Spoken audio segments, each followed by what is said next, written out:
Here we stand, día 20. Heinrich Bullinge. 1504 a 1575. Texto tomado de Desarrengar. La majestuosa barba de Zúrich. Por David Mathis. En una época en la que el sacerdocio célibe se distinguía del laicado, en parte, por sus rostros bien afeitados, los reformadores protestantes se dejaron crecer la barba para dejar una huella. Estaban restaurando la masculinidad y la humanidad en el liderazgo de la Iglesia, y no tenían miedo de que eso se reflejara en sus rostros. Se dice que Heinrich Bullinge, primer ministro de la importante ciudad suiza de Zúrich, tenía la mejor barba de todas.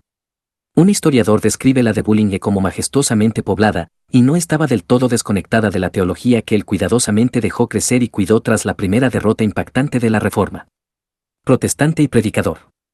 Bullinge, hijo de un sacerdote católico, nació en la ciudad suiza de Bremgarten en 1504. En 1519 se marchó a la Universidad de Colonia, en Alemania, para estudiar humanidades, no teología medieval. Mientras estaba allí, se encontró con una quema de libros de Lutero, lo que despertó su interés. Entonces decidió leer al reformador por sí mismo y, al hacerlo, su mundo se puso patas arriba. Tenía 18 años y era protestante converso.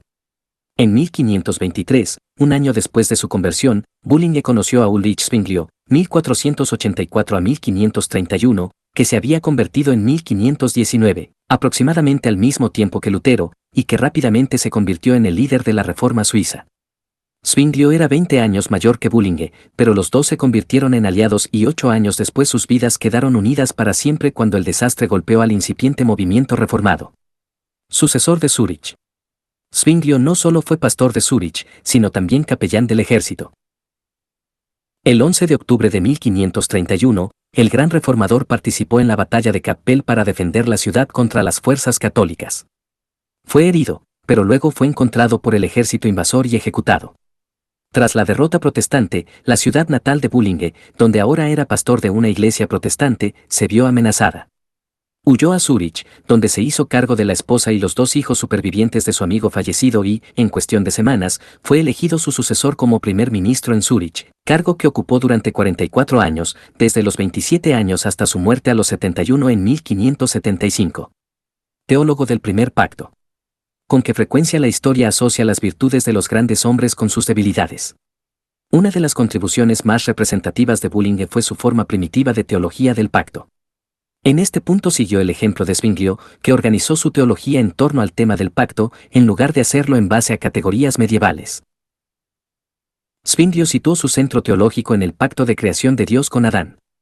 Bullinge maduró y modificó esa teología para centrarse en Abraham, un paso en la dirección correcta, pero como señala el historiador David Steinmetz, ambos situaron su centro de gravedad teológico en el Antiguo Testamento en lugar del Nuevo.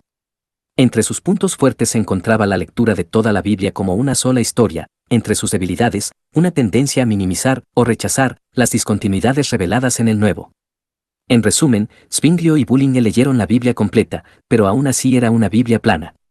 Lo que no queda claro es en qué medida esa teología del pacto primitiva condujo al maltrato de los llamados anabaptistas de Zúrich, rebautizadores, y en qué medida se desarrolló como respuesta a estos radicales. En 1525, Zwinglio y Bullinge defendieron juntos el bautismo infantil en una disputa pública contra los anabaptistas que finalmente llevó al ahogamiento de algunos de ellos. Bullinge también siguió los pasos de Zwinglio y se opuso a la música sacra, ya que corría el riesgo de convertirse en un ídolo y obstaculizar el culto verdadero. Bullinge convirtió el instinto de Zwinglio en una cuestión de principios, y la música sacra no se restableció en Zúrich hasta casi 25 años después de su muerte. Pacificador. Sin embargo, su vida y su legado imperecedero no serían de división, sino de unificación.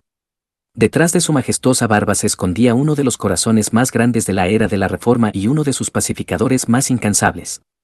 Aunque rara vez salía de Zúrich, mantuvo una voluminosa correspondencia personal, han sobrevivido unas 12.000 de sus cartas, para aconsejar y construir coaliciones con los líderes reformados de toda Europa.